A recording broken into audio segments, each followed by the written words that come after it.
ਸਤਨਾਮ ਸ੍ਰੀ ਵਾਹਿਗੁਰੂ ਸਾਹਿਬ ਜੀ। ਸਤਨਾਮ ਸ੍ਰੀ ਵਾਹਿਗੁਰੂ ਸਾਹਿਬ ਜੀ। ਮਹਲਾ ਦੂਜਾ। ਨਾਲ ਇਆਣੇ ਦੋਸਤੀ, ਵਡਾਰੂ ਸਿਉ ਨੇ। ਪਾਣੀ ਅੰਦਰ ਲੀਕ ਜਿਉ, ਤਿਸਦਾ ਥਾਉ ਨਾ ਥੇ। ਮਹਲਾ ਦੂਜਾ। ਹੋਏ ਇਆਣਾ ਕਰੇ ਕੰਮ, ਆਣ ਨ ਸਕੈ ਰਾਸ। ਜੇ ਇੱਕ ਅੱਧ ਚੰਗੀ ਕਰੇ, ਦੂਜੀ ਭੀ ਵੇਰਾਸ। ਜੇ ਇੱਕ ਅੱਧ ਚੰਗੀ ਕਰੇ, ਦੂਜੀ ਭੀ ਵੇਰਾਸ। ਵਾਹਿਗੁਰੂ ਜੀ ਕਾ ਖਾਲਸਾ, ਵਾਹਿਗੁਰੂ ਜੀ ਕੀ ਫਤਿਹ। ਪ੍ਰਚਾਰਕ ਸੁਚੇਤਨਾ ਸਥਾਨ ਚੈਨਲ ਤੋਂ ਚੱਲ ਰਹੀ ਲੜੀਵਾਰ ਗੁਰਬਾਣੀ ਦੀ ਕਥਾ ਆਪ ਸਰਬੱਤ ਗੁਰਸਿੱਖ ਸੰਗਤ ਸਰਵਣ ਕਰ ਰਹੇ ਹੋ। ਧੰਨ ਧੰਨ ਸਤਿਗੁਰੂ ਸਾਹਿਬ ਸ੍ਰੀ ਗੁਰੂ ਨਾਨਕ ਦੇਵ ਜੀ ਮਹਾਰਾਜ ਜੀ ਦੀ ਪਾਵਨ ਬਾਣੀ ਆਸਾ ਕੀ ਵਾਰ ਦੀ ਕਥਾ ਚੱਲ ਰਹੀ ਹੈ। ਜਿਨ੍ਹਾਂ 2 ਸ਼ਲੋਕਾਂ ਦਾ ਪਾਠ ਆਪ ਜੀ ਨੇ ਸਰਵਣ ਕੀਤਾ ਹੈ, ਇਹ ਨੰਬਰ 22 ਦੀ ਪੌੜੀ ਨਾਲ ਸੰਬੰਧਿਤ ਹਨ। ਨੰਬਰ 22 ਦੀ ਪੌੜੀ ਨਾਲ 5 ਸ਼ਲੋਕ ਨੇ ਤੇ 5 ਹੀ ਸ਼ਲੋਕ ਧੰਨ ਗੁਰੂ ਅੰਗਦ ਦੇਵ ਜੀ ਮਹਾਰਾਜ ਜੀ ਦੇ ਹਨ।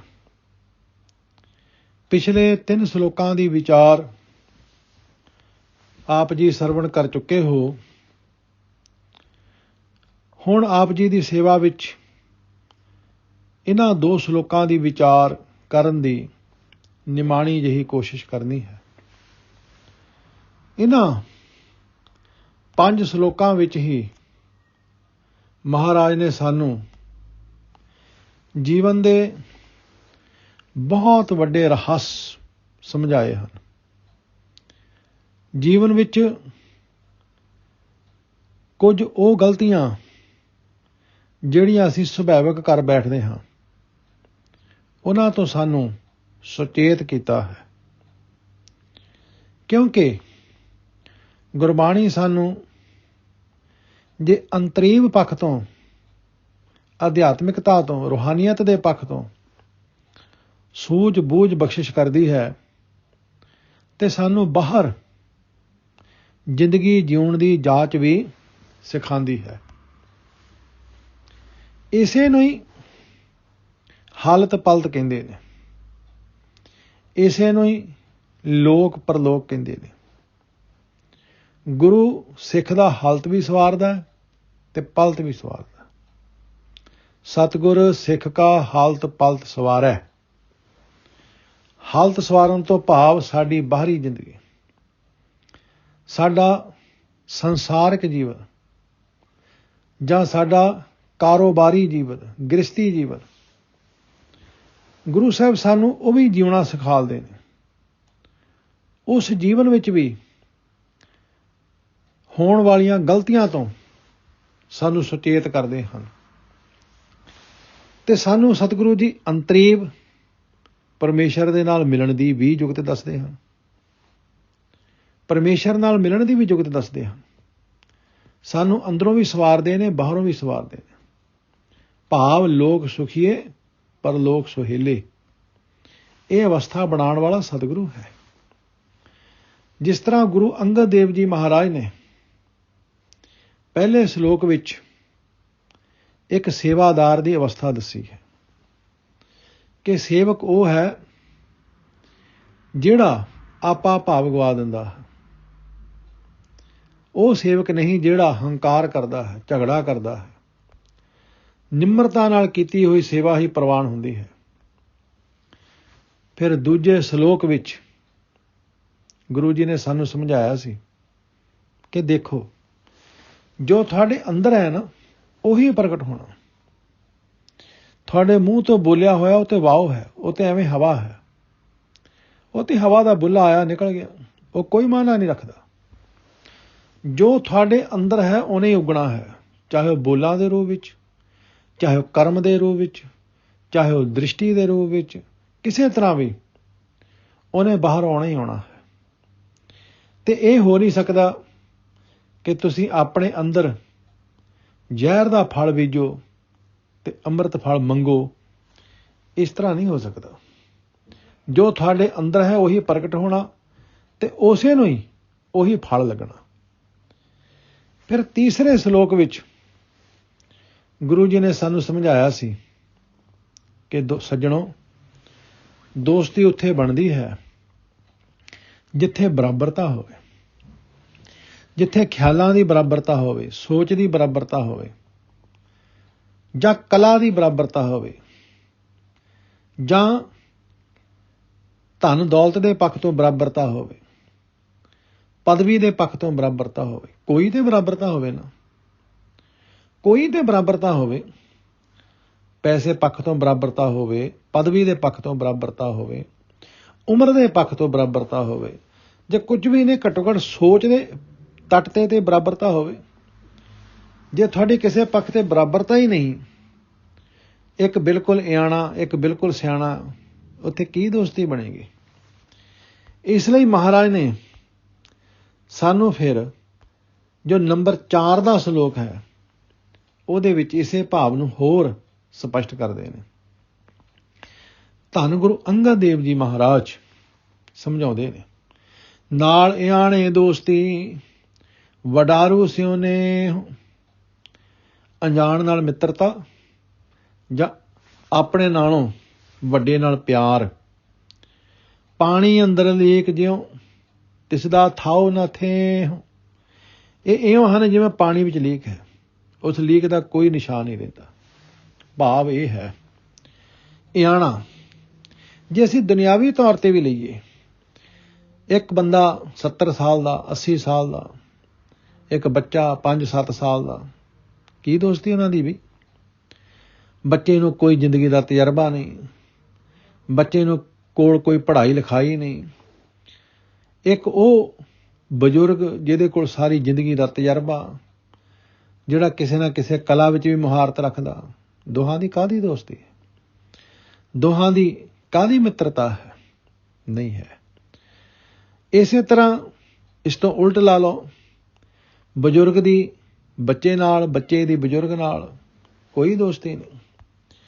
ਮਹਾਰਾਜ ਕਹਿੰਦੇ ਨੇ ਇੱਥੇ ਪਾਣੀ ਵਿੱਚ ਲਕੀਰ ਹੈ, ਕੋਈ ਥਾਂ ਨਹੀਂ, ਕੋਈ ਥੱਤਾ ਨਹੀਂ, ਕੋਈ ਨਿਸ਼ਾਨ ਨਹੀਂ। ਭਾਵ ਕਿ ਕੁਝ ਵੀ ਸਿੱਖਣ ਨੂੰ ਨਹੀਂ ਮਿਲਿਆ।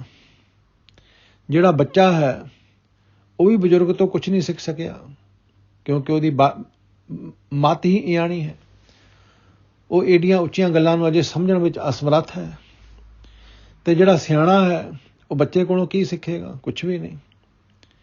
ਬਸ ਇਸੇ ਤਰ੍ਹਾਂ ਮਹਾਰਾਜ ਨੇ ਸਾਨੂੰ ਇੱਥੇ ਜ਼ਿੰਦਗੀ ਦਾ ਇੱਕ ਲਕਸ਼ ਸਮਝਾਇਆ ਕਿ ਜਿਸ ਤਰ੍ਹਾਂ ਦੁਨਿਆਵੀ ਤੌਰ ਤੇ ਬਜ਼ੁਰਗ ਦੀ ਸਿਆਣੇ ਨਾਲ, ਸਿਆਣੇ ਦੀ ਬਜ਼ੁਰਗ ਨਾਲ ਕੋਈ ਬਹੁਤੀ ਨਹੀਂ ਬਣਾਉਂਦੀ, ਐਵੇਂ ਪਾਣੀ ਵਿੱਚ ਲੀਕ ਹੀ ਹੈ, ਭਾਵ ਵਿਅਰਥ ਹੀ ਹੈ। ਇਸੇ ਤਰ੍ਹਾਂ ਜਦੋਂ ਸਾਡੀ ਸੋਚ ਤੋਂ ਕੋਈ ਬਹੁਤਾ ਹੀ ਇਆਣਾ ਹੋਵੇ ਤੇ ਜਾਂ ਫਿਰ ਸਾਡੀ ਸੋਚ ਤੋਂ ਬਹੁਤਾ ਸਿਆਣਾ ਹੋਵੇ, ਉੱਥੇ ਵੀ ਦੋਸਤੀ ਨਹੀਂ ਬਣਦੀ। ਕਿਉਂਕਿ ਜਿਹੜਾ ਮੱਤ ਕਰਕੇ, ਅਕਲ ਕਰਕੇ ਇਆਣਾ, ਉਹਦੀ ਗੱਲ ਸਾਡੇ ਪੈਰਾਂ ਹੇਠ ਦੀ ਲੰਘ ਜਾਂਦੀ ਹੈ, ਤੇ ਜਿਹੜਾ ਬਹੁਤਾ ਹੀ ਸਿਆਣਾ, ਉਹਦੀ ਗੱਲ ਸਾਡੇ ਸਿਰ ਦੇ ਉੱਤੋਂ ਦੀ ਲੰਘ ਜਾਂਦੀ ਹੈ। ਇਸ ਲਈ ਦੋਹਾਂ ਨਾਲ ਕੋਈ ਤਾਲਮੇਲ ਬੈਠਦਾ ਹੀ ਨਹੀਂ ਹੈ। ਨਾ ਸਾਨੂੰ ਇਆਣੇ ਤੋਂ ਕੁਝ ਸਿੱਖਣ ਨੂੰ ਮਿਲਿਆ, ਨਾ ਸਾਨੂੰ ਬਹੁਤੇ ਸਿਆਣੇ ਤੋਂ ਕੁਝ ਸਿੱਖਣ ਨੂੰ ਮਿਲਿਆ।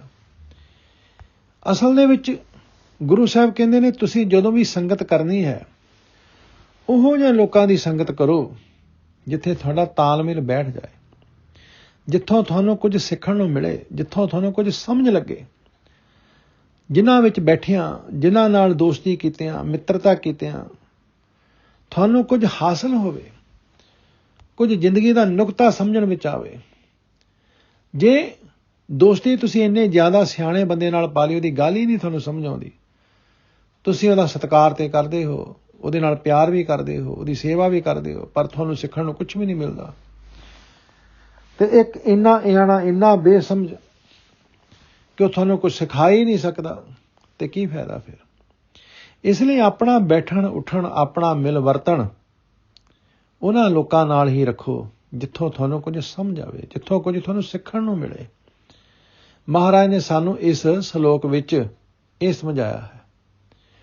ਇਸੇ ਤਰ੍ਹਾਂ ਰੂਹਾਨੀਅਤ ਦੇ ਪੱਖ ਵਿੱਚ ਵੀ ਜਿਹੜਾ ਰੱਬ ਵੱਲੋਂ ਬਿਲਕੁਲ ਇਆਣਾ ਹੈ, ਜਿਹੜਾ ਪ੍ਰਮਾਤਮਾ ਦੀ ਹੋਂਦ ਨੂੰ ਵੀ ਮੰਨਣ ਵਾਸਤੇ ਤਿਆਰ ਨਹੀਂ, ਉਹਦੇ ਨਾਲ ਸਾਡੀ ਕਾਹਦੀ ਦੋਸਤੀ। ਤੇ ਇੱਕ ਉਹ ਜਿਹੜਾ ਬ੍ਰਹਮ ਗਿਆਨ ਦੀ ਅਵਸਥਾ ਵਿੱਚ ਵਿਚਰਦਾ ਹੈ, ਇੱਕ ਉਹ ਜਿਹੜਾ ਪੰਜਵੇਂ ਖੰਡ ਵਿੱਚ ਪਹੁੰਚ ਗਿਆ ਹੈ, ਇੱਕ ਉਹ ਜਿਹੜਾ ਉਸ ਅਵਸਥਾ ਵਿੱਚ ਚਲਾ ਗਿਆ ਜਿਸ ਅਵਸਥਾ ਨੂੰ ਭਗਤ ਕਬੀਰ ਜੀ ਕਹਿੰਦੇ ਨੇ, ਅਬ ਤੋਂ ਜਾਏ ਚੜ੍ਹੇ ਸਿੰਘਾਸਨ, ਮਿਲੇ ਹੈ ਸਾਰੰਗ ਪਾਨੀ, ਰਾਮ ਕਬੀਰਾ ਏਕ ਭਏ ਹੈ, ਕੋਈ ਨਾ ਸਕੇ ਪਛਾਨੀ। ਇੱਕ ਉਹ ਮਹਾਂਪੁਰਖ। ਹੁਣ ਇਹਨਾਂ ਦੋਹਾਂ ਨਾਲ ਸਾਡਾ ਕੀ ਤਾਲਮੇਲ ਹੈ, ਕੀ ਸੰਬੰਧ ਬਣਿਆ ਸਾਡਾ ਦੋਹਾਂ ਨਾਲ? ਕੋਈ ਸੰਬੰਧ ਵੀ ਨਹੀਂ, ਕਿਉਂਕਿ ਇੱਕ ਇੰਨਾ ਜ਼ਿਆਦਾ ਆਤਮਿਕ ਅਵਸਥਾ ਵਿੱਚ ਉੱਚਾ ਉੱਠ ਚੁੱਕਾ ਹੈ, ਸਾਨੂੰ ਉਸ ਮਹਾਂਪੁਰਖ ਦੇ ਬੋਲ ਸਮਝ ਹੀ ਨਹੀਂ ਪੈਂਦੇ। ਉਹ ਰੂਹਾਨੀਅਤ ਦੀਆਂ ਬਾਤਾਂ ਸਾਡੀ ਸਮਝ ਵਿੱਚ ਆਉਂਦੀਆਂ ਹੀ ਨਹੀਂ। ਤੇ ਇੱਕ ਇੰਨਾ ਕੁ ਬੇਸਮਝ ਹੈ ਕਿ ਉਹ ਸਾਨੂੰ ਸਗੋਂ ਅੰਦਰੋਂ ਪਰੇਸ਼ਾਨ ਕਰ ਦਿੰਦਾ। ਸਾਨੂੰ ਇਹ ਕਹਿ ਕੇ ਖਹਿੜਾ ਛਡਾਉਣਾ ਪੈਂਦਾ, ਨਾਸਤਕ ਹੈ, ਇਹ ਰੱਬ ਨੂੰ ਮੰਨਦਾ ਨਹੀਂ, ਇਹ ਸਾਕਤ ਹੈ, ਇਸ ਤਰ੍ਹਾਂ ਦੇ ਬਚਨ ਕਹਿਣੇ ਪੈਂਦੇ ਨੇ। ਇਸ ਲਈ ਧਾਰਮਿਕ ਪੱਖ ਤੋਂ ਵੀ, ਰੂਹਾਨੀਅਤ ਦੇ ਪੱਖ ਤੋਂ ਵੀ ਜੇ ਸੰਗਤ ਕਰਨੀ ਹੈ, ਉਸ ਗੁਰਮੁਖ ਦੀ ਕਰੋ ਜਿਹੜਾ ਸਾਨੂੰ ਗੁਰਬਾਣੀ ਦੀ ਵਿਚਾਰ ਸਹੀ ਢੰਗ ਨਾਲ ਸਮਝਾ ਸਕੇ, ਜਿਹੜਾ ਸਾਨੂੰ ਸਹੀ ਢੰਗ ਨਾਲ ਉਸ ਪ੍ਰਮਾਤਮਾ ਨਾਲ ਜੋੜ ਸਕੇ, ਜਿਹੜਾ ਸਾਡੇ ਅੰਦਰ ਗੁਰੂ ਪ੍ਰਤੀ, ਪ੍ਰਮਾਤਮਾ ਪ੍ਰਤੀ ਪਿਆਰ, ਸ਼ਰਧਾ, ਵਿਸ਼ਵਾਸ ਪੈਦਾ ਕਰ ਸਕੇ। ਇਸ ਲਈ ਮਹਾਰਾਜ ਨੇ ਸਾਨੂੰ ਇਸ ਸ਼ਲੋਕ ਵਿੱਚ ਦੁਨਿਆਵੀ ਤੌਰ ਤੇ ਵੀ ਤੇ ਧਾਰਮਿਕ ਤੌਰ ਤੇ ਵੀ ਸਮਝਾਇਆ ਹੈ ਕਿ ਆਪਣਾ ਬੈਠਣ ਉੱਠਣ, ਆਪਣਾ ਮਿਲ ਵਰਤਣ ਬਰਾਬਰ ਦੇ ਨਾਲ ਹੀ ਕਰੋ, ਉਸ ਨਾਲ ਹੀ ਕਰੋ ਜਿਸ ਤੋਂ ਤੁਹਾਨੂੰ ਕੁਝ ਸਿੱਖਣ ਨੂੰ ਮਿਲਦਾ ਹੈ। ਹੁਣ ਮਹਾਰਾਜ ਜੀ ਅਗਲਾ ਸ਼ਲੋਕ ਉਚਾਰਨ ਕਰਦੇ ਨੇ। ਮਹੱਲਾ ਦੂਜਾ। ਹੋਏ ਇਆਣਾ ਕਰੇ ਕੰਮ, ਆਣ ਨਾ ਸਕੈ ਰਾਸ। ਜੇ ਕੋਈ ਅਣਜਾਣ ਹੋਵੇ ਤੇ ਉਹ ਕੋਈ ਕੰਮ ਕਰੇ, ਉਹ ਕੰਮ ਨੂੰ ਸਿਰੇ ਨਹੀਂ ਚਾੜ ਸਕਦਾ।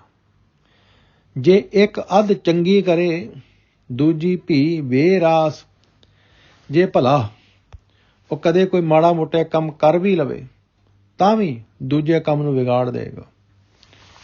ਭਾਵ ਗੁਰੂ ਅੰਗਦ ਦੇਵ ਜੀ ਮਹਾਰਾਜ ਸ਼ਲੋਕ ਵਿੱਚ ਸਮਝਾਉਂਦੇ ਨੇ ਕਿ ਇੱਥੇ ਇਆਣਾ ਉਸ ਨੂੰ ਕਹਿੰਦੇ ਨੇ ਜਿਹੜਾ ਮੱਤ ਕਰਕੇ ਆਣਾ। ਦੁਨਿਆਵੀ ਤੌਰ ਤੇ ਵੀ ਲੈ ਲਓ, ਜਿਹੜਾ ਬੱਚਾ ਹੈ, ਬੱਚਾ ਕੋਈ ਕੰਮ ਸ਼ੁਰੂ ਕਰੇ ਵੀ ਉਹਨੂੰ ਸਿਰੇ ਚਾੜ ਨਹੀਂ ਸਕਦਾ, ਕਿਉਂਕਿ ਉਹਦੀ ਅਜੇ ਉਨੀ ਸਿਆਣਪ ਉਹਦੇ ਕੋਲ ਨਹੀਂ ਹੈ। ਬੱਚਾ ਰੇਤ ਦੇ ਘਰ ਤੇ ਬਣਾ ਸਕਦਾ, ਪਰ ਕੋਈ ਵੱਡੇ ਮਹੱਲ ਕਿਲੇ ਨਹੀਂ ਉਸਾਰ ਸਕਦਾ। ਬੱਚਾ ਇੱਕ ਖਿਡੌਣਾ ਤੇ ਤੋੜ ਕੇ ਦੁਬਾਰਾ ਬਣਾ ਸਕਦਾ, ਪਰ ਕੋਈ ਵੱਡੀ ਮਸ਼ੀਨ ਤੋੜ ਕੇ ਦੁਬਾਰਾ ਨਹੀਂ ਬਣਾ ਸਕਦਾ। ਇਸ ਲਈ ਬੱਚਾ ਖੇਡ ਤੇ ਕਰ ਸਕਦਾ, ਪਰ ਕੰਮ ਨਹੀਂ ਕਰ ਸਕਦਾ। ਹਾਂ, ਅਗਰ ਕਿਤੇ ਉਹਨੇ ਛੋਟਾ ਮੋਟਾ ਕੋਈ ਚੰਗਾ ਕੰਮ ਕਰ ਹੀ ਦਿੱਤਾ, ਅਚਨਚੇਤ ਸੁਭਾਵਿਕ ਉਹਦੇ ਕੋਲ ਕੁਝ ਚੰਗਾ ਹੋ ਗਿਆ, ਤੇ ਅਸੀਂ ਕੋਈ ਉਹਨੂੰ ਮਹਾਨ ਨਹੀਂ ਸਮਝ ਲਾਂਗੇ, ਅਸੀਂ ਕੋਈ ਉਹਨੂੰ ਕਲਾਵਾਨ ਨਹੀਂ ਸਮਝ ਲਵਾਂਗੇ, ਅਸੀਂ ਉਹਨੂੰ ਕੋਈ ਸਿਆਣਿਆਂ ਵਿੱਚ ਨਹੀਂ ਰੱਖ ਸਕਾਂਗੇ।